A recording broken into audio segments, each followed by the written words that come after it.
ওহী নাজিল হয়ে গেলেন। নবীজি সাফা পাহাড়ের উপরে উঠলেন, বললেন ফাসদা বিমা তুমার ওয়ারিজ আনিল মুশরিকিন। ও নবী, আমার পক্ষ থেকে যা আপনি আদিষ্টিত হয়েছেন এটা মক্কার মানুষদের কানে কানে পৌঁছিয়ে দেন। সুবহানাল্লাহ বলেন। নবীজি সাফা পাহাড়ে উঠলেন, উঠে ডাক দিয়ে বললেন, হে মক্কার মানুষেরা, হে মানব মণ্ডলী, আসো, আমি তোমাদের কাছে কিছু বাণী শোনাতে চাই। কি বাণী? ইয়া আইয়ুহান নাসু কুলু লা ইলাহা ইল্লাল্লাহ।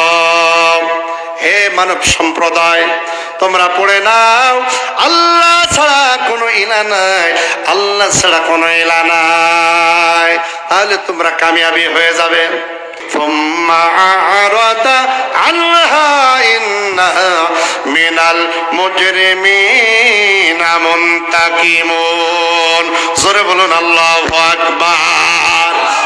আল্লাহ পাক বলেন, পৃথিবীর মানুষ সরব ওয়ামান আযলামু, পৃথিবীর সবচাইতে বড় জালিম ওই ব্যক্তির চেয়ে কে হতে পারে যাকে আল্লাহর কোরআন দিয়ে আহ্বান করা হয় আকাশের নিচে জমিনের উপরে, এর থেকে বড় জালিম আর কেউ হতে পারে না। আর এই জালিমদের থেকে আল্লাহ রব্বুল আলামিন নিজেই প্রতিশোধ গ্রহণ করবেন।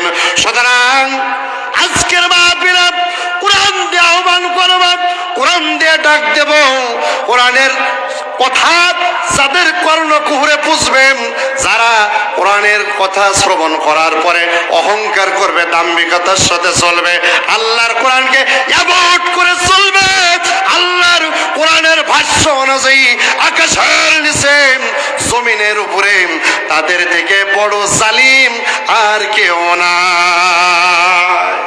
এখন বলেন, আমরা জালিম হব কি জালিম হতে চাই?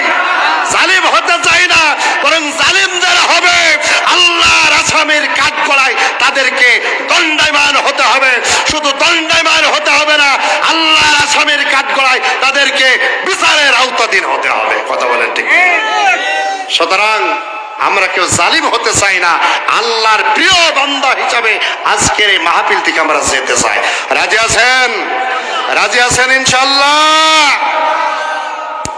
আল্লাহর কোরআন যদি আমরা শ্রবণ করি লাভটা কি?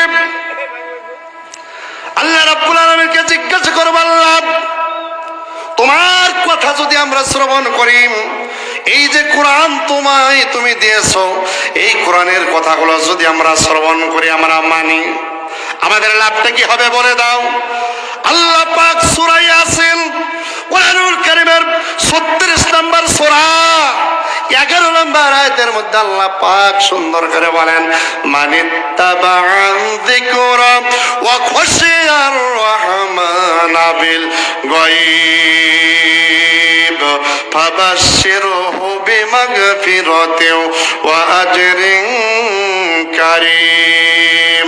জোরে বলুন আল্লাহু আকবার। আল্লাহু আকবার। জোরে হবে না আস্তে হবে? দেশি মুরগি না ব্রয়লার মুরগি? দেশি মুরগি চেনেন? হ্যাঁ চেনেন না? জবাই করার পরে লাফাতে লাফাতে আরো 200 হাত যায় নাকি? কিন্তু দেশি মুরগি জবাই করার পর লাফাতে লাফাতে চলে যায়। ব্রয়লার মুরগি ধরবেন, জবাই করার আগেই পায়খানা করে দেয়, ঠিক না? ও ধরবেন, ধরার সাথে সাথে দেখবেন পায়খানা করে দিয়েছে। কারণ কি? ওর ইমান দুর্বল। কি দুর্বল? আওয়াজ করে বলেন, কি দুর্বল? এখন বলেন, আমরা দুর্বল ইমান আল্লাহ হব না, পাকা ইমান আল্লাহ হব? দুর্বল ইমান আল্লাহ হব না, মজবুত ইমান আল্লাহ হব। যদি মজবুত ইমান আল্লাহ হতে চাই, ইমানদাররা তো সবসময় মজবুত ইমানওয়ালা। ইমানদারদেরকে জেল, জুলুম, অত্যাচার, নির্যাতন, নিপীড়ন, ফাঁসির মঞ্চে নিয়ে যে ফাঁসিতে ঝুলিয়ে, রশিতে ঝুলিয়ে, এরপরেও কখনো ইমানদারদেরকে দুর্বল করা যায় না। যায়? কখনো যায় না। আল্লাহ পাক ডাক দিয়ে বলেন, ইমানদারেরা শোনো, যারা আজকের মাহফিলে শোনার জন্য আসলেন, বসে গেলে আমি আল্লাহর কথাগুলো শোনার জন্য। আমি আল্লাহ তোমাদের জন্য 2টা পুরস্কার রেখেছে। আওয়াজ করে বলুন কয়টা পুরস্কার? আর আওয়াজ করে বলেন কয়টা পুরস্কার? আল্লাহ পাক ডাক দিয়ে বলেন গোলাম তোমাদের জন্য 2টা পুরস্কার রাখলাম। 1 নাম্বার পুরস্কার হলো এই মাহফিলে বসার কারণে, কোরআন মেনে নেওয়ার কারণে, কোরআনের উপর আমল করার কারণে আমি আল্লাহ 1 নাম্বার পুরস্কার দেব। ফাবাশশিরহু বিমাগফিরা। 1 নাম্বার পুরস্কার হলো তোমাদের জীবনের গুনাহ কথা সব মাফ করে দেব। আমাদের গুনাহ আছে না নাই? আওয়াজ করে বলেন আছে না নাই? পৃথিবী না জানো আমি তো জানি আমি কি পাপ করেছি, হায় আমার পাপের করলে বিচার, বাঁচার আমার নাই উপায়। দয়াময় প্রভু মাফ করে দাও আমায়, মাফ করে দাও আমায়। বলুন আমাদের পাপ আছে না না? আর আওয়াজ করে বলেন আমাদের পাপ আছে না নাই? আল্লাহর নবী বলেন কুল্লু বানি আদম খাত্তাউন। এই পৃথিবীতে যত আদম সন্তান জন্মগ্রহণ করেছেন প্রতিটি আদম সন্তান গুনাহগার। এমন কোন আদম সন্তান নেই যে আদম সন্তানের পাপ হয় না। নবী বলেন প্রতিটি আদম সন্তান গুনাহগার, গুনাহ নেই এমন কোন মানুষ নেই। সবচাইতে দামি মানুষ, সবচাইতে উত্তম মানুষ হলো ওই ব্যক্তি যে পাপ করার পর, অন্যায় করার পর আল্লাহকে ডেকে বলে আল্লাহ আমি বড় অপরাধী, আল্লাহ আমি বড় গুনাহগার, আল্লাহ তুমি আমাকে ক্ষমা করে দাও, আল্লাহ তুমি আমাকে ক্ষমা করে দাও। আল্লাহর নবী ডেকে বলেন আকাশের নিচে জমিনের উপরে তার থেকে ভালো মানুষ আর একটাও না। জোরে বলা যাবে কি সুবহানাল্লাহ? কিন্তু আমরা এক পাগলকে দেখলাম 2 দিন আগে, যত সম্ভব লতিফ সিদ্দিকী, এক মাহফিলের মঞ্চকে বক্তব্য দিতে দিয়েছে। যত সম্ভব অতিথি ছিল ওই মাহফিলের। পাগল ডাক দিয়ে বলছে হুজুররা যখন মোনাজাত করে আমি তখন হাত নামিয়ে রাখি, মোনাজাত করি না। বলে কেন করি না? এই জন্যই করি না কারণ আমার জীবনে কোনোদিন একটা পাপও আমি করি নাই। নাউজুবিল্লাহ বলেন। বাস্তব, আপনি সোশ্যাল মিডিয়া দেখবেন ভাইরাল হয়ে গেছে, দেখছেন না? দেখছেন? ও বলে আমার জীবনে কোনো পাপ নেই, আমি কোনো অন্যায় করি নাই। পাপ অন্যায় করলে তো আল্লাহর কাছে হাত তুলে বলবো যে আল্লাহ ক্ষমা করে দাও। আচ্ছা বলেন ওর চরিত্র আর ইবলিসের চরিত্রের মধ্যে কোনো পার্থক্য আছে? আওয়াজ করে বলেন ওর চরিত্র আর ইবলিসের চরিত্রে পার্থক্য আছে? নবী বললেন পৃথিবীর সব মানুষ গুনাহগার। ও যত বড় হুজুর হোক ওর গুনাহ আছে না নাই? ও যত বড় পীর সাহেব হোক ওর অপরাধ আছে না নাই? ও যত বড় নেতা হোক ওই নেতার অপরাধ আছে না নাই? ও যত বড় প্রধানমন্ত্রী হোক ওর অপরাধ আছে না নাই? এই পৃথিবীতে একজন মানুষ নিষ্পাপ যার সনদ আমার আল্লাহ নিজেই দিয়েছেন। ওয়াইল্লাকালা আলা খুলুকিন আযীম। আল্লাহ ডাকতে বলেন পৃথিবীতে একজন মানুষের চরিত্রে কোনো দিন কেউ কালি লেপন করতে পারে নাই। তিনি হলেন আর কেউ নন, তিনি হলেন আপনার নবী, আমার নবী, বিশ্ব নবী মুহাম্মাদুর রাসূলুল্লাহ। জোরে বলা যাবে সুবহানাল্লাহ। আমার নবী যে 63 বছর জীবন যাপন করেছেন। কয় বছর? 63 বছর জীবন যাপন করার পর 63 বছর জীবনেও কোনোদিন কোন কাফের, কোন মুশরিক, পৃথিবীর কোন মানুষ একটা কালি লেপন করতে পারে নাই। পৃথিবীর কোন ইতিহাসবিদ বলতে পারবে না আমার নবী 63 বছর জীবনে একটা মিথ্যা কথা বলেছে। বলেছে? 63 বছর জীবনে বিশ্ব নবীজি কোনোদিন মিথ্যা কথা বলে নাই। তাহলে ও ইবলিস বলল কি করে যে আমার জীবনে কোনো অপরাধ করি নাই, যে আমি আল্লাহর কাছে ক্ষমা চাবো। পরে হলো টাটকা ইবলিস আর খালাতো ভাই। আর ইবলিস আর আদম আলাইহিস সালামের মধ্যে পার্থক্য হলো একটা, আল্লাহ পাক আদম আলাইহিস সালামকে নিষেধ করলেন লা তাকরাবা হাদিহিস শাজারা। আল্লাহ পাক আদম নবীকে ডেকে বললেন, নবী গো, ওই যে গাছ দেখা যায় জান্নাতের মধ্যে, ওই গাছের ধারে কাছেও মা হাওয়া আর আপনি যাবেন না। কোন জায়গায়? ওই যে গাছ দেখা যায় জান্নাতের মধ্যে একটা, ওই গন্ধম গাছের কাছে যাবেন না। আল্লাহ নিষেধ করলেন, আদম নবীকেও নিষেধ করলেন, হাওয়া আলাইহিস সালামকে নিষেধ করলেন। কিন্তু আদম আলাইহিস সালাম তো আল্লাহর পায়গম্বর, তিনি তো অক্ষরে অক্ষরে পালন করছেন। তো ইবলিস তো বড় আদম আলাইহিস সালামের দুশমন, শুধু আদম আলাইহিস সালামের দুশমন না, ইন্না শাইতানা লিল ইনসানি আদুব্বুম মুবিন, গোটা পৃথিবীর মানুষের দুশমন। কথা বলেন ঠিক কিনা? হাওয়া আলাইহিস সালামকে ধরলো ইবলিস, ধরে বলছে আল্লাহ ওই গাছের কাছে তোমাদেরকে যেতে নিষেধ করেছে কেন জানো? ওই গাছের ফল খেলে আর কোনোদিন জান্নাতে বের হবে না, জান্নাত থেকে বের হবে না। আল্লাহ বললেন যে খাবে না, আরো উল্টা করে বোঝায় যে জান্নাত থেকে বের হবে না। তবে শোনো আদম, এই হাওয়াকে বলছে, হাওয়া আদম কিন্তু খাবে না, ওকে খাওয়াতে হলে পদ্ধতি করতে হবে। কি পদ্ধতি? শরবতের মধ্যে মিশিয়ে খাওয়াই দেবে যাতে টের না পায়। চিন্তা করেছেন কত বড় দুশমন? হযরত হাওয়া আলাইহিস সালাম ইবলিসের ধোঁকায় মুহূর্তের মধ্যে আদম আলাইহিস সালামকে যখন গন্ধম ফল খাওয়ায় ফেললেন শরবতের মাধ্যমে, আবার আল্লাহ রাব্বুল আলামিন আদম আলাইহিস সালাম আর হাওয়া আলাইহিস সালামকে দুইজনকে যখন জান্নাত থেকে বের করে দিলেন, আমার আল্লাহর কাছে হাওয়া আলাইহিস সালাম আর আদম আলাইহিস সালাম ক্ষমা চাওয়া শুরু করলেন। রব্বানা যালামনা আনফুসানা ওয়া ইল্লাম তাগফির লানা ওয়া তারহামনা লানাকুনান্না মিনাল খাসিরিন।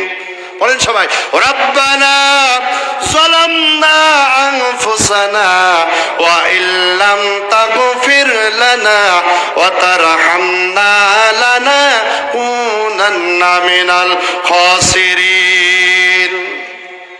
হযরত আদম আলাইহিস সালাম আল্লাহ পাকের কাছে দোয়া শুরু করলেন, আল্লাহ আমি বড় অপরাধী, আমি তো অন্যায় করে ফেলেছি, আমার নফসের প্রতি জুলুম করেছি। আল্লাহ আল্লাহ তুমি আমারে ক্ষমা করে দাও, আল্লাহ তুমি আমারে ক্ষমা করে দাও, আল্লাহ তুমি আমারে ক্ষমা করে দাও। হাওয়া আলাইহিস সালাম দোয়া করা শুরু করলেন, আল্লাহ আমি তো আমার নফসের প্রতি জুলুম করে ফেলেছি, আল্লাহ তুমি ক্ষমা করে দাও, আল্লাহ তুমি ক্ষমা করে দাও। এ বন্ধু, একদিন নয় দুই দিন নয়, 350 বছর কান্নাকাটি করার পর আমার আল্লাহ হযরত আদম আলাইহিস সালামকে হাওয়া আলাইহিস সালামকে ক্ষমা করে দিলেন। জোরে বলা যাবে কি সুবহানাল্লাহ? পক্ষান্তরে ইবলিস,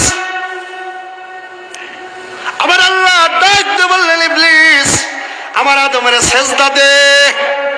বলে আমি পারবো না। কেন পারবি না? ক্বালা আনা খায়রুম মিনহা খলাকতানি মিন নারিন ওয়া খলাকতাহু মিন তিন। আমি পারবো না। কেন পারবি না? বলে আমার মধ্যে ক্ষমতা আছে। কি আছে ভাই? জোরে বলেন, বলেন দেখি। ক্ষমতা যার মধ্যে থাকে, যার ক্ষমতা থাকে না তার কাছে কে কে মাথা নত করে? দুনিয়ার নিয়ম করে। এই যে আমরা বিগত 16 বছর দেখেছি, বিগত 16 বছর যারা ক্ষমতাসীন ছিলেন, তারা যাদের হাতে ক্ষমতা ছিল না তাদেরকে মানুষই মনে করতো না। কথা বলেন, বাস্তব কথা কিনা? ইবলিস ডাকতে বলছে, আল্লাহ আমি পারবো না। কেন পারবি না? আনা খায়রুম মিনহু খলাকতানি মিন নারিন ওয়া খলাকতাহু মিন তিন। আমার মধ্যে পাওয়ার আছে, ক্ষমতা আছে, এই জন্য আমি আদমের কাছে মাথা নত করব না। আবার আল্লাহ মুহূর্তের মধ্যে তিনটি আইন জারি করলেন, ডাক দিয়ে বললেন, ইবলিস যে অহংকার করে, ক্ষমতার বড়ত্ব দেখায়, ক্ষমতার পাওয়ার দেখায়, আমি আল্লাহ তার বিরুদ্ধে তিনটা আইন জারি করলাম। এক নম্বর আইন জারি করলেন, আল্লাহ রাব্বুল আলামিন আইন জারি করলেন, ফাহবিত মিনহা ফামা ইয়াকুনু লাকা আন তাতাকাব্বারা ফিহা ফাখরুজ ইন্নাকা মিনাস সাগিরিন। আল্লাহ ডেকে বললেন, এক নম্বর তোর বিরুদ্ধে আইন জারি করলাম, ক্বালা ফাহবিত মিনহা ফামা ইয়াকুনু লাকা আন তাতাকাব্বারা ফিহা ফাখরুজ ইন্নাকা মিনাস সাগিরিন। জোরে বলুন আল্লাহু আকবার। আল্লাহ ডাকতে বলেন, তোর বিরুদ্ধে এক নম্বর আইন আমি জারি করলাম, শুনে নে, যে অহংকার করে, ক্ষমতার দাপট দেখায়, তার জায়গায় আল্লাহর জান্নাতে হবে না। ফাহবিত মিনহা, তাড়াতাড়ি করে আমার জান্নাত থেকে বের হয়ে যা। এক নম্বর আইন জারি কি করলেন? ফাহবিত মিনহা, আমার জান্নাতে তোর জায়গা হবে না, কারণ কোন অহংকারীর জায়গা আল্লাহর জান্নাতে হবে না। শুধু আজকে না, আর ওই ইবলিসের সময় না, কিয়ামত পর্যন্ত যারা ক্ষমতার দাপট দেখায়, যারা ক্ষমতার অপব্যবহার করে, তাদের জায়গা আল্লাহর জান্নাতে হবে না, হবে না, হবে না। কার কথা? সুতরাং শিক্ষা নিতে হবে, যাদেরকে ক্ষমতা দেওয়া হবে অথবা যারা ছিল, একটা কথা মনে রাখতে হবে, ক্ষমতার অপব্যবহার যারা করবে, টাক্কা ইবলিসের খালাতো ভাই। এই কথা মনে রাখতে হবে। ইবলিস যেমন ক্ষমতার অপব্যবহার করার কারণে জান্নাতের জায়গা হয় নাই, ঠিক অনুরূপ ভাবে আজকের পৃথিবীতেও যারা ক্ষমতার অপব্যবহার করবে, তারা নামাজ পড়তে পারে, রোজা রাখতে পারে, তাদের জায়গা আল্লাহর জান্নাতে হবে না, হবে না, হবে না। কথা বলেন ঠিক কিনা? আর জিকির করেন লা ইলাহা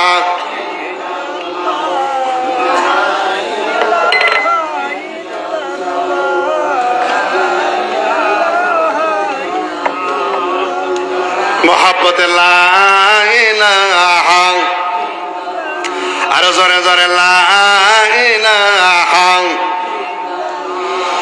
লা ইলাহা ইল্লাল্লাহ, লা ইলাহা, লা ইলাহা ইল্লাল্লাহ মুহাম্মাদুর রাসূলুল্লাহ সাল্লাল্লাহু। এক নম্বর আইন কি জারি করলেন আমার আল্লাহ? কোন অহংকারীর জায়গা আল্লাহর জান্নাতে বের হয়ে যা, তাড়াতাড়ি করে বের হয়ে যা। দুই নাম্বার, তোর বিরুদ্ধে আমি আইন জারি করলাম, তুই হলো মারদুদ, মানে বিতাড়িত। মারদুদ মানে কি? বিতাড়িত। তিন নাম্বার, আমি আল্লাহ তোর বিরুদ্ধে আইন জারি করলাম, শুনে নে, শুনে নে, শুনে নে। তিন নাম্বার, তোর বিরুদ্ধে আইন জারি করলাম, তুই শুধু মারদুদ না, তুই হলে মালউন। কিয়ামত পর্যন্ত যত মানুষ আসবে, সব মানুষ তোর উপরে অভিশাপ করবে। কয়টা আইন জারি করলেন? আরো জোরে বলেন, একসাথে বলেন। তিনটা আইন জারি করলেন। আবার আল্লাহর কাছে ডাকতে বলল, রব্বুল আলামিন,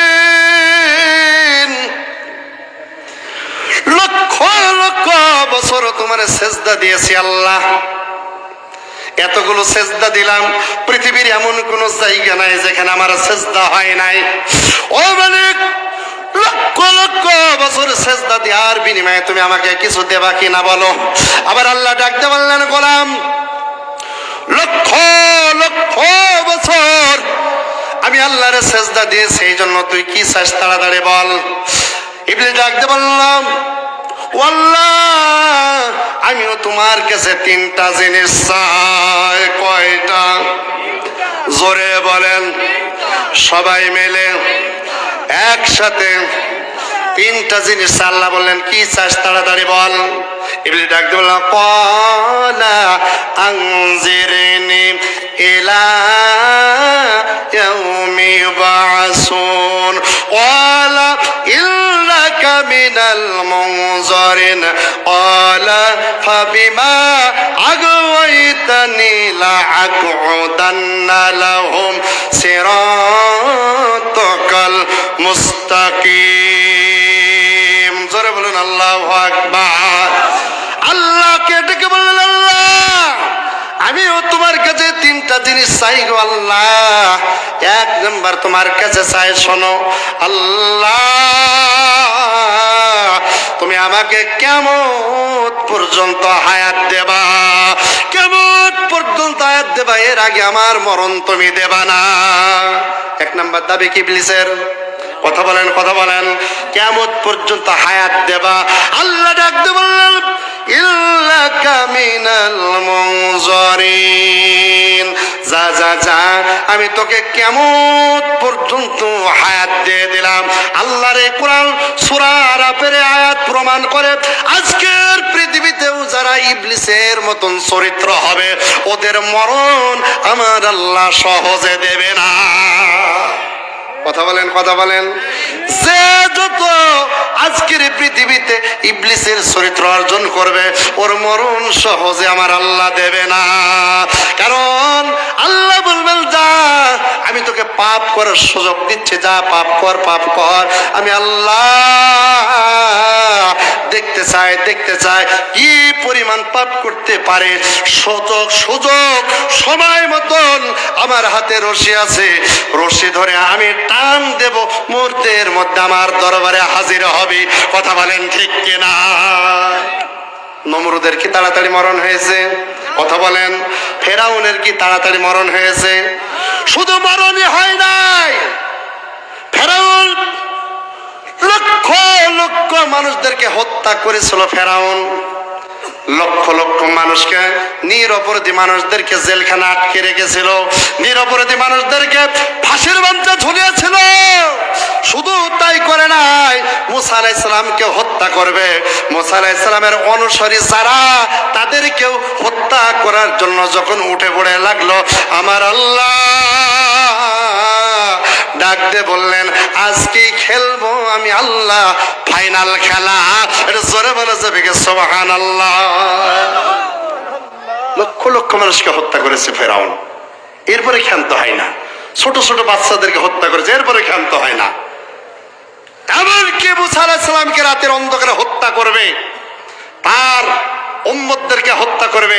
আমার আল্লাহ ডাক দিয়ে বললেন, মুসা তুমি চলে যাও, এ দেশে তোমার থাকতে হবে না। ফেরাউন এটাও সহ্য করতে পারছে না, পিছনে পিছনে তাড়া দিয়েছে। সামনে লোহিত সাগর, পিছনে ফেরাউন তার সৈন্য সামন্ত অস্ত্রধারী। আচ্ছা বলেন, বিপদ কম না বেশি? আরো জোরে বলেন, খুবই বেশি। সামনে লোহিত সাগর, পিছনে ফেরাউন, তার সৈন্য। মুসা আলাইহিস সালামকে হত্যা করবে, তার অনুসারীদেরকে হত্যা করবে। আচ্ছা এর থেকে বড় বিপদ আর কিছু আছে ভাই? কিন্তু খেলবেন কে? আরো আওয়াজ করে বলেন, খেলবেন কে? আমার দেশের মানুষ। আমরা একসময় মনে করেছিলাম, মনে হয় আল্লাহ জুলুম নির্যাতন থেকে মনে হয় আমরা আর বাঁচবো না। কথা বলেন ঠিক কিনা? আবার আল্লাহ ডাকতে বললেন, মুসা চিন্তা করো না, টেনশন করো না, তোমার হাতে কি? আল্লাহ পাকের জবাবে ডাক দিয়ে বললেন, ও আল্লাহ, আমার হাতে আছে আসা। আসা মানে লাঠি। তুমি কি করো লাঠি দিয়ে? আল্লাহ লাঠি দিয়ে পাতা বাড়ে, লাঠি দিয়ে ছাগল চড়ায়। আল্লাহ ডাক দিয়ে বলেন, ওরে মুসা, ওই লাঠি দিয়ে শুধু পাতা বাড়লে হবে না, লাঠি দিয়ে শুধু ছাগল চড়ালে হবে না। আজকে লাঠির খেলা হবে, ফাইনাল খেলা। লাঠি দিয়ে দাও বাড়ি। আমি আল্লাহ লোহিত সাগরে একটা নাই, দুইটা নাই, 12টা রাস্তা তৈরি করে দেব। একটু জোরে বলে যাবে কি আল্লাহু আকবার। প্রিয় বন্ধুরা আমার, মুসা আলাইহিস সালাম লাঠিতে আঘাত আনলেন, মুহূর্তের মধ্যে আমার আল্লাহ 12টা রাস্তা যখন তৈরি করে দিলেন, মুসা আলাইহিস সালাম তার সৈন্য নিয়ে যখন লোহিত সাগর পার হয়ে যাচ্ছেন, ফেরাউন পিছনে পিছনে দৌড়াতে এসে চিন্তা করলো না, যাওয়া যাবে না, কারণ এর মধ্যে মুসা আলাইহিস সালামের কোনো কেরামতি থাকতে পারে, ওর মুজিজা থাকতে পারে। সৈন্যদেরকে ডেকে বলছিল, সৈন্যরা, মুসা যেহেতু আমাদের দেশে নাই, তার উম্মত নেই, রাজত্ব এখন আমার, কাজেই চলো আমরা যাই রাজ দরবারে ফিরে। আল্লাহ ডাক দিয়ে বললেন, ও ফেরাউন, বহুত জুলুম করেছো, নির্যাতন করেছো, অপমান করেছো, নির্যাতন নিপীড়ন করেছো, ফাঁসির মঞ্চে নিরীহ মানুষদেরকে ঝুলিয়ে ঝুলে মেরেছো। আজকে যতই কায়দা করো, আমি আল্লাহ আজকে ফাইনাল খেলা খেলবো। এটা জোরে বলে যাবে সুবহানাল্লাহ। ফিরে যেতে দিবে আমার আল্লাহ? কথা বলেন, ফিরে যেতে দিবে? আল্লাহ ডাকতে বলেন, জিবরিল, জিবরিল, দেরি করা যায় না, দেরি করা যায় না। ফেরাউন বড় চালাক, ও ফিরে যেতে চাই রাজ দরবারে, রাজত্ব করতে চায়, কিন্তু আমি আল্লাহ তার রাজত্ব করতে দেব না। এখন রাজত্ব করবে মুসা। কে করবে ভাই? আর আওয়াজ করে বলেন, এখন রাজত্ব করবে আমার পয়গম্বর মুসা। যাও যাও যাও জিবরিল, তাড়াতাড়ি যাও, ফেরাউন যেন ফিরে না যায়। দেখো ফেরাউন একটা পুরুষ ঘোড়ার উপরে চড়ে আছে, এখন তার সামনে তোমাকে একটা মহিলা ঘোড়ার উপরে সোয়ার হয়ে লাফালাফি করতে হবে। বলেন দেখি, পুরুষ ঘোড়ার সামনে মহিলা ঘোড়া যদি লাফালাফি করে, ওর মাথা কি আর ঠিক থাকে? আওয়াজ করে বলেন। জিবরাইল আলাইহিস সালাম মুহূর্তের মধ্যে ঘোড়ার পিঠে চড়ে যখন হাজির হয়ে গেলেন, এবার যখন লাফালাফি করেন, ফেরাউন যত লাগাম টানে, ফেরাউন যত লাগাম টানে গো বন্ধু, তত জিবরাইল আলাইহিস সালাম ঘোড়া নিয়ে সামনের দিকে যায়। ফেরাউনের ঘোড়াও হযরতে জিবরাইলের পিছনে পিছনে যায়। জোরে বলে যাবে কি আল্লাহু আকবার। সমুদ্রের মাঝ বরাবর যখন চলে গেল, লোহিত সাগরের মাঝে যখন চলে গেল, লোহিত সাগরের মাঝে যাওয়ার পর বন্ধুরে আল্লাহ ডাক দিয়ে বললেন, জিবরিল আর প্রয়োজন নাই, আজকের খেলা আমি আল্লাহ ফাইনাল খেলা খেলবো, আর দরকার নাই। যাও যাও যাও, তুমি তোমার মতন ছুটে যাও। ফেরাউনকে এখন পানি খাওয়া খেয়ে মারবো। লোহিত সাগরের মাঝ বরাবর যখন গিয়েছে, এখন একাকার হয়ে যাচ্ছে। আল্লাহ ডাক দিয়ে বললেন, পানি, যে আল্লাহ আমি তোমাকে 12টা রাস্তার নির্দেশ দিয়েছিলাম, ওই আল্লাহ এখন নির্দেশ দিচ্ছি, তুমি এখন একাকার হয়ে যাও। মুহূর্তের মধ্যে যখন একাকার হয়ে যায়, ফেরাউন ডাক দিয়ে বলে, ক্বাল আমানতু বিল্লাহি আন্নাহু লা ইলাহা ইল্লাল্লাযী আমানাত বিহি বানু ইসরাঈল। ফেরাউন এখন বুঝতে পেরেছে যা করেছে সব ভুল। কি বলেন? যা করেছি সব ভুল।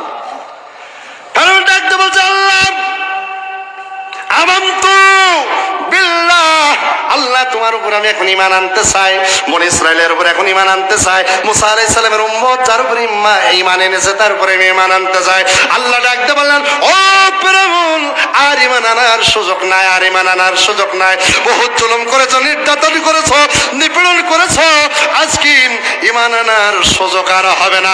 জিবরাইল তাড়াতাড়ি করে যা, লোহিত সাগরের তলদেশ থেকে মাটি আন আর ঘাস আন, ওর মুখের ভিতরে ঢুকায় দে, এখন ঈমান আনার সুযোগ আর নাই।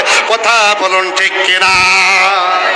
আজকের পৃথিবীতে ইবলিসের টাটকা ভাই যারা শুধু জুলুম অত্যাচার নির্যাতন করছে, আর মনে করছে হয়তোবা মরণের আগে কালেমা পড়বো, মরণের আগে তওবা করে নেব, আল্লাহ সেই দিন ডাকতে বলবে, না না না, আর মরণের আগে কালেমা পড়ার সুযোগ নাই, আর মরণের আগে তওবা করার সুযোগ নাই। এখন জিবরাইল তাড়াতাড়ি যা, আজরাইল তাড়াতাড়ি যা, ওর মুখের ভিতরে কুলুপ ঢুকিয়ে দে। আওয়াজ করে বলেন কথা ঠিক কিনা? ভালো হওয়ার সময় মরণের আগে না পরে, মরণের আগে। এই জন্য সময় থাকতে সময়কে কাজে লাগাতে হবে। রাজি আছেন? সম্মানিত হাজিরিন, 2 নাম্বার ইবলিস ডাক দিয়ে বলল, আল্লাহ আমারে তুমি কিয়ামত পর্যন্ত হায়াত দেবা। আল্লাহ ডাক দিয়ে বলেন, ইন্নাকা মিনাল মুনজারিন, যা তোকে আমি কিয়ামত পর্যন্ত হায়াত দিলাম। কতদিন? আওয়াজ করে বলেন কতদিন? 2 নাম্বার, আল্লাহ আমাকে ক্ষমতা দাও, কি দাও? ক্ষমতা দাও। আল্লাহ ডাকতে বললেন তুই ক্ষমতা পেয়ে কি করবি বল? ইবলিস ডাকতে বলছেন আল্লাহ ক্ষমতা যদি তুমি আমাকে দাও লা আকুদান্না লাহুম সিরাতাকাল মুস্তাকিম। রব্বুল আলামিন ওই যে জান্নাত থেকে আমাকে বের করে দিয়েছে আদমকে সেজদা না করার কারণে, যে আদম সন্তানের কারণে আমি জান্নাতে থাকতে পারি নাই, ওই আদম সন্তানকে ধোঁকা দিয়ে বোকা বানিয়ে জাহান্নামে নিয়ে যাব। কোথায় নিয়ে যাবে? আর জোরে বলেন লা আকুদান্না লাহুম সিরাতাকাল মুস্তাকিম। ওলামায়ে কেরাম ভালো বুঝবেন, অবশ্যই আমি বসে যাব নেটা গাড়ি দিয়ে। কোথায়? সিরাতাকাল মুস্তাকিম, ভালো ভালো মোড়ে। কোথায় বসবেন বলেন? ভালো ভালো মোড়ে বসে ধোঁকা দিয়ে বোকা বানাবো, জাহান্নামে নিয়ে যাব। আচ্ছা বলেন ইবলিস কি বলেছে আমি সিনেমার হলে থাকবো? কথা বলেন, কথা বলেন। ইবলিস বলেছে? কোরআনের কোথাও আছে যে আমি সিনেমার হলে থাকবো? নাই। ইবলিস বলে নাই আমি সিনেমার হলে থাকবো, যাত্রার প্যান্ডেলে থাকবো। বলে থাকবি কোথায়? সিরাতাকাল মুস্তাকিম, ভালো কাজ যেখানে ইবলিস আছে সেখানে। ভালো কাজ যেখানে ইবলিস আছে সেখানে। তার মানে তাফসীর মাহফিল এখানে হচ্ছে, ইবলিস মনে মনে দাঁড়িয়ে আছে আর বলছে ওয়াজ শোনা যাওয়ার দরকার নাই। বলে কেন? হুজুরের আলোচনা তো শোনাই যায়, বাদাম খা। কথা বলেন, বাদাম খা, জিলাপি খা, খুরমা খা। আবার কিছু মানুষের কানের মধ্যে মলা দিয়ে বলছে যাওয়ার দরকার নেই, এখানে গেলে হুজুর খালি রাজনীতির কথা বলবে, দরকার নাই, এখান থেকে বেশি শোনা যাচ্ছে। আছে না? নাই। তার মানে বোঝা যাচ্ছে ওরে ইবলিস কিন্তু গ্রাস করে ফেলেছে। কারণ ইবলিস এ কথা বলেছে আমি সিনেমার হলে থাকবো না, ভালো মোড়ে থাকবো, তাফসীর মাহফিলে থাকবো, মসজিদের দরজায় থাকবো, মাদ্রাসার দরজায় থাকবো, বিভিন্ন যেখানে ভালো কাজ সেখানেই আমি। কথা কি ক্লিয়ার? কথা কি ক্লিয়ার? তাহলে বোঝা যাচ্ছে আজকের মাহফিলে আসছে না যারা, তারা কিন্তু ইবলিসের সালে বন্দী হয়ে গেছে। এই কথা আমার না আল্লাহর? আওয়াজ করে বলেন আমার না আল্লাহর? সম্মানিত হাজিরিন, এজন্য আসুন আমরা সকলে পাপী, পাপ ছাড়া পৃথিবীতে কোনো মানুষ নাই। আল্লাহ রাব্বুল আলামিন ডাক দিয়ে বলেন গোলাম এই মাহফিলে যদি তোমরা বসতে পারো আমি আল্লাহ প্রথমে 2টা পুরস্কার দেব, তারপর আরেকটা পুরস্কার তোমাদেরকে দেব। ওই পুরস্কারের নাম হলো আল্লাহর জান্নাত। বলেন আমরা যে এত নামাজ পড়ি, রোজা রাখি, রাত জেগে জেগে ইবাদত করি, কষ্ট করি, আচ্ছা বলেন উদ্দেশ্য আমাদের কি? আল্লাহর জান্নাত। এটা পাগলকেও যদি জিজ্ঞাসা করেন তুমি কোথায় যাবে, ও বলবে আমি জান্নাতে যাব। কথা বলেন ঠিক কিনা? একজন মদখোরকেও যদি জিজ্ঞাসা করা হয় তোমার উদ্দেশ্য কি, ও বলবে আমি জান্নাতে যাব। কথা বলেন ঠিক কিনা? কিন্তু সে জান্নাতের কাজের দরকার আছে না নাই? জান্নাতের কাজ না করে কি জান্নাতে যাওয়া যাবে? আওয়াজ করে বলেন যাওয়া যাবে? আল্লাহ রাব্বুল আলামিন বলেন কাজ হলো তোমাদের 3টি। কয়টা? মাত্র 3টা কাজ। 3টা কাজ করবে যারা, আল্লাহ পাক বলেন আজকের মাহফিলের প্যান্ডেল থেকে তাদের জীবনের সব গুনাহ কথা মাফ করে দিয়া আল্লাহর জান্নাতে তাদেরকে প্রবেশ করাবো। জোরে বলে যাবে সুবহানাল্লাহ। কয়টা কাজ? আরো জোরে। আল্লাহ পাক সূরা ফুরকানের ৭০ নম্বর আয়াতে বলেছেন ইল্লা মান তাবা ওয়া আমানা ওয়া আমিলা আমালান সলিহা ফাউলাইকা ইউবাদদিলুল্লাহু সাইয়্যাতিহিম হাসানাত ওয়া কানাল্লাহু গফুরুর রহিমা। জোরে বলেন আল্লাহু আকবার।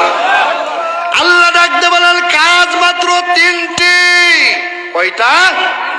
মাত্র 3টা কাজ তোমরা যারা করবা, আমি আল্লাহ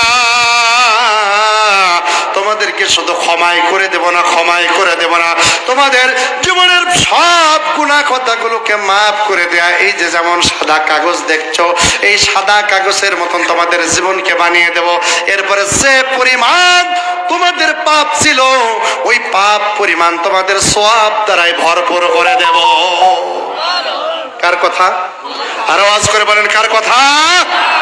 ইল্লা মান তাবা ওয়া আমানা ওয়া আমিলা আমালান সলিহা ফাউলাইকা ইউবাদদিলুল্লাহু সাইয়্যাতিহিম হাসানাত। ইউবাদদিল মানে বদল করে দেব, পরিবর্তন করে দেব। সাইয়্যাতিহিম হাসানাত, তোমাদের সব পাপ রাশিগুলোকে সওয়াব দ্বারাই। সুবহানাল্লাহ বলেন। ওয়া কানাল্লাহু গফুরুর রহিমা। প্রিয় ভাইরা আমার, খুব বেশি কাজের কথা আল্লাহ বলেন নাই, মাত্র 3টি কাজের কথা বলেছেন। 3টি কাজ করা যাবে। 1 নাম্বার কাজ আল্লাহ বলেন ইল্লা মান তাবা। আজকের মাহফিলে আসলো যারা, তওবা করলো যারা, আমার আল্লাহ তাদেরকে শুধু ক্ষমাই করে দেবেন না, যে পরিমাণ অপরাধ তাদের ছিল সব অপরাধগুলো পরিবর্তন করে সব দ্বারাই ভরপুর করে দেবে। এটা জোরে বলা যাবে কি আল্লাহু আকবার?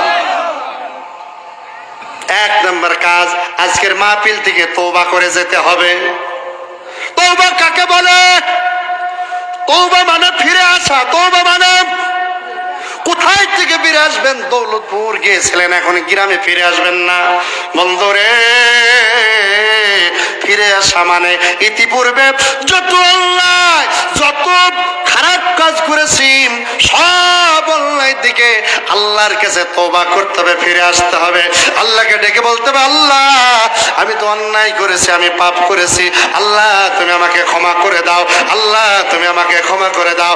আল্লাহর নবী ডাক দিয়ে বলেন যে তওবা করে আজকের মাহফিল থেকে বের হয়ে যাবে, আমি আল্লাহ তাকে শুধু ক্ষমাই করে দেব না, তার জীবনের সব পাপ রাশিগুলো উল্টিয়ে দিয়া সব দ্বারাই ভরপুর করে দেব।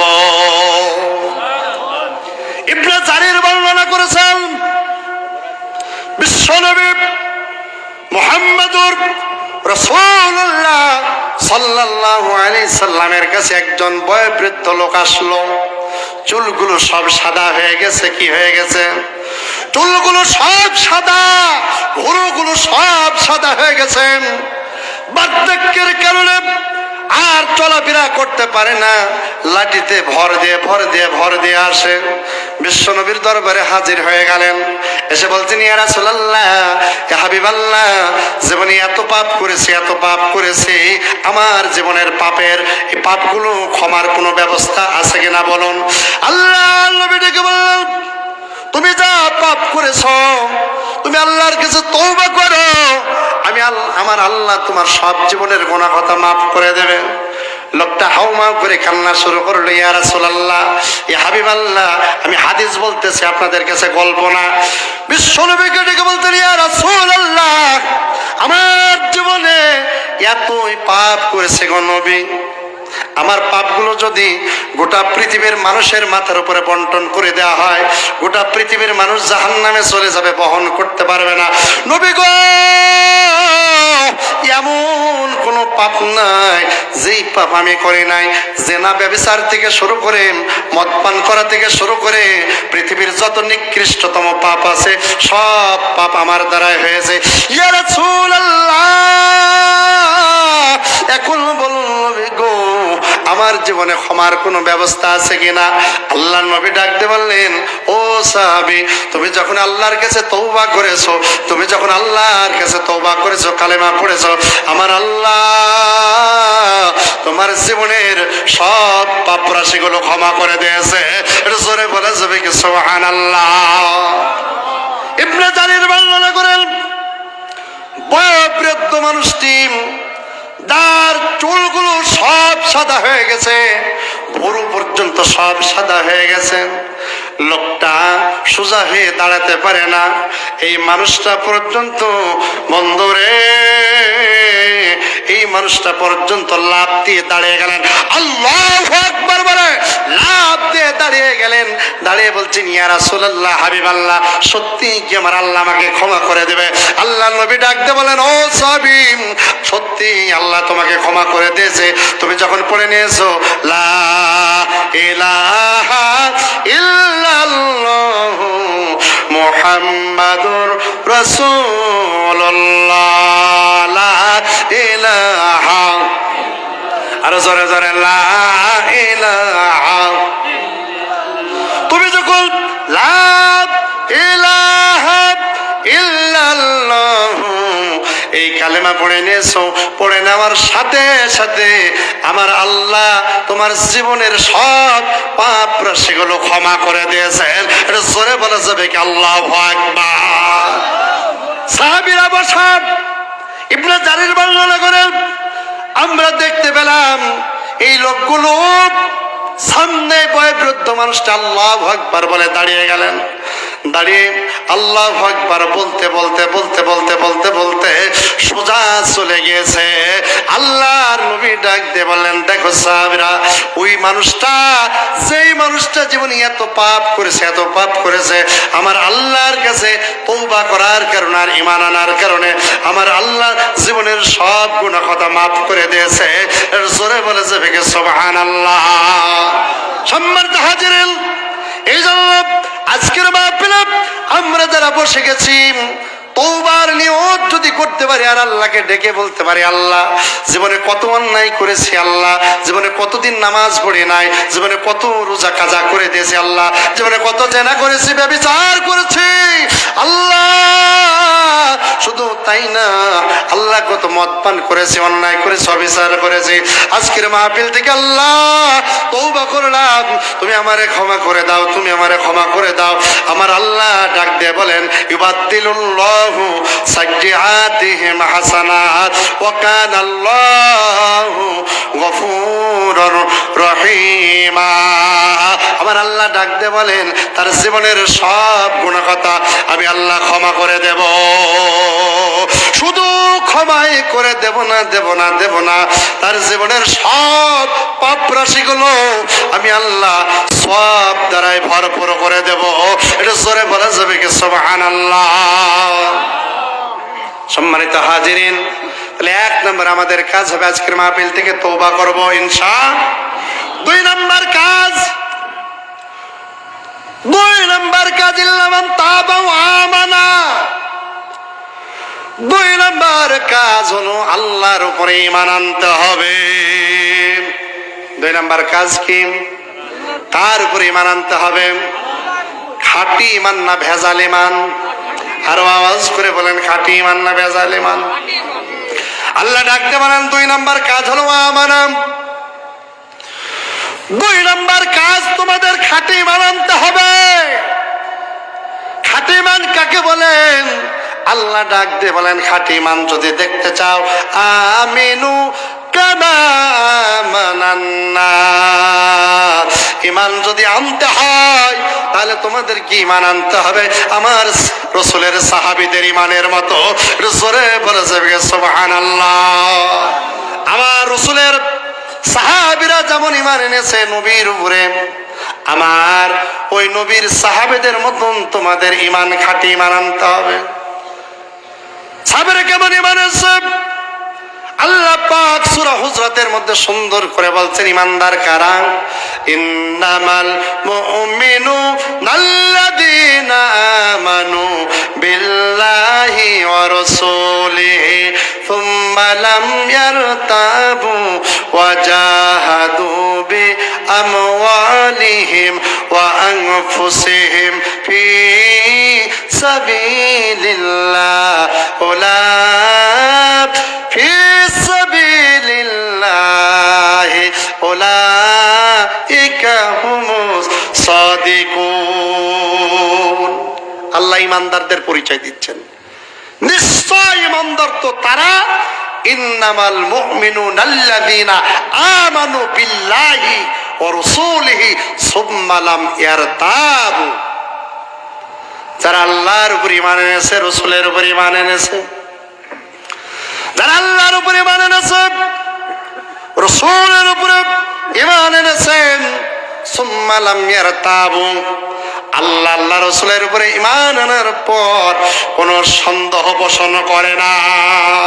কি করে না? সন্দেহ পোষণ। আল্লাহর উপরে ঈমান এনেছে, নবীর উপরে ঈমান এনেছে, আল্লাহর আইন নবীর আইনের ব্যাপারে কোনো সন্দেহ পোষণ করে না। আল্লাহ ডাক দিয়ে বলেন শুধু তাই না, ওয়াজাহিদু বিআমওয়ালিহিম ওয়া আনফুসিহিম ফি সাবিলিল্লাহ, তারা আল্লাহর পথে জান আর মাল দিয়া আল্লাহর দ্বীনের জন্য সংগ্রাম করে। আল্লাহ ডাক দিয়ে বলেন তারাই হলো ঈমানের দাবিতে সত্যবাদী। জোরে বলে যাবে কি আল্লাহু আকবার। তাহলে ঈমানের দাবিতে সত্যবাদী নির্ভেজাল ঈমানদার হলো তারা যাদের তিনটা গুণ: আল্লাহর উপর ঈমান আনতে হবে, নবীর উপর ঈমান আনতে হবে, আর আল্লাহর দেওয়া বিধানের উপরে পূর্ণ আস্থা রাখার পর আল্লাহর দেওয়া জান আর মাল দেয়া আল্লাহর দ্বীন কায়েমের জন্য সংগ্রাম করতে হবে। তারাই হলো প্রকৃত ঈমানদার। আল্লাহ পাক সূরা তাওবার মধ্যে আরো সুন্দর করে বলছেন, সাহাবীদের মর্যাদা বর্ণনা করতে যায়, বলছেন আল্লাযীনা আমানু ওয়া হাজারু ওয়া জাহাদু ফি সাবিলিল্লাহি বিআমওয়ালিহিম ওয়া আনফুসিহিম আ'জামু দারাজাতান ইনদাল্লাহ। আল্লাহ পাক বলেন আল্লাযীনা আমানু, যারা ঈমান এনেছে, হিজরত করেছে, আর আল্লাহর পথে জান আর মাল দিয়ে যারা সংগ্রাম করেছে, পৃথিবীতে সবচেয়ে মর্যাদাবান ব্যক্তি হলো তারা। জোরে বলুন সুবহানাল্লাহ। তাহলে আল্লাহর পথে যারা ঈমান এনেছে, হিজরত করেছে, আর আল্লাহর পথে জান আর মাল ব্যয় করেছে, যারা আল্লাহর কাছে সম্মানিত তারা। তাহলে ঈমান আনতে হবে সাহাবীদের মতন। সাহাবীরা যেই কায়দায় ঈমান এনেছে, আল্লাহ সাহাবীদের বর্ণনা দিলেন, সাহাবীদের প্রশংসা করলেন যে এই কায়দায় তোমার ঈমান আনবা। আমার সাহাবীরা যেই কায়দায় ঈমান এনেছে সেই কায়দায় সাহাবারা ঈমান আনতে যে যারা মুহাজির, বাড়ি ছাড়লো, ঘর ছাড়লো, জায়গা ছাড়লো, জমি ছাড়লো, বিবি ছাড়লো, স্ত্রী ছাড়লো, সন্তান সন্ততি সব ছেড়েছে, তবু ঈমান ছাড়ে নাই। যারা আনসার, এই আনসাররা ঈমান আনতে যে মুহাজির ভাইদেরকে জমি জামা সম্পদ স্ত্রীদের ভাগ দিয়ে দিয়েছে। কি ঈমান তাদের থেকে আমাদের ঈমান আনা শিখতে হবে। তাদের দেখে আমাদের ঈমানকে মজবুত করতে হবে। বিশ্বনবীর একজন সাহাবী, নাম হলো হযরত মুসআব ইবনে উমাইর। আল্লাহর নবীর উপরে যখন ওহী নাজিল হয়ে গেলেন, নবীজি সাফা পাহাড়ের উপরে উঠলেন, বললেন ফাসদা বিমা তুমার ওয়ারিজ আনিল মুশরিকিন। ও নবী, আমার পক্ষ থেকে যা আপনি আদিষ্টিত হয়েছেন, এটা মক্কার মানুষদের কানে কানে পৌঁছে দেন। সুবহানাল্লাহ বলেন। নবীজি সাফা পাহাড়ে উঠলেন, উঠে ডাক দিয়ে বললেন, হে মক্কার মানুষেরা, হে মানব মণ্ডলী, আসো, আমি তোমাদের কাছে কিছু বাণী শোনাতে চাই। কি বাণী?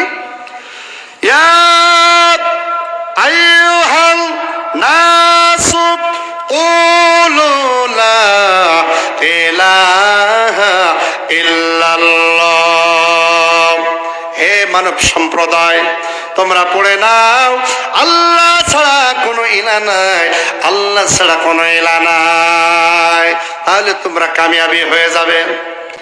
বিশ্বনবীর এই আওয়াজ মক্কার অলিতে গলিতে মানুষের কানে কানে পৌঁছে গেল। হযরত মুসআব ইবনে উমাইরের কানে পৌঁছে গেল। হযরত মুসআব ইবনে উমাইর সম্পর্কে কিতাবের মধ্যে লিখেছিলেন, মক্কা নগরীর সবচেয়ে সম্ভ্রান্ত পরিবারের একজন সন্তান, টাটকা যুবক হযরত মুসআব ইবনে উমাইর। অর্থের অভাব ছিল না, টাকার অভাব ছিল না, গাড়ির অভাব ছিল না, বাড়ির অভাব ছিল না। হযরতে মুসআব ইবনে উমাইরের একটা জিনিসের অভাব ছিল, সেই অভাবের নাম হলো ঈমান। কি বললাম? আওয়াজ করে বলেন, কিসের অভাব? ঈমানের অভাব। হযরতে মুসআব ইবনে উমাইরের অভাব শুধু ঈমানের। টাকার অভাব নেই, পয়সার অভাব নেই, গাড়ির অভাব নেই, বাড়ির অভাব নেই। শুধু তাই না, একটা পোশাক পরিধান করতেন মুসআব ইবনে উমাইর, সেই সময় 200 দিরহাম। কত? 200 দিরহাম। 200 দিরহামে বর্তমান কমপক্ষে 2 লক্ষ টাকা হবে। কয় টাকা বলেন দেখি? কমপক্ষে 2 লক্ষ টাকা হবে।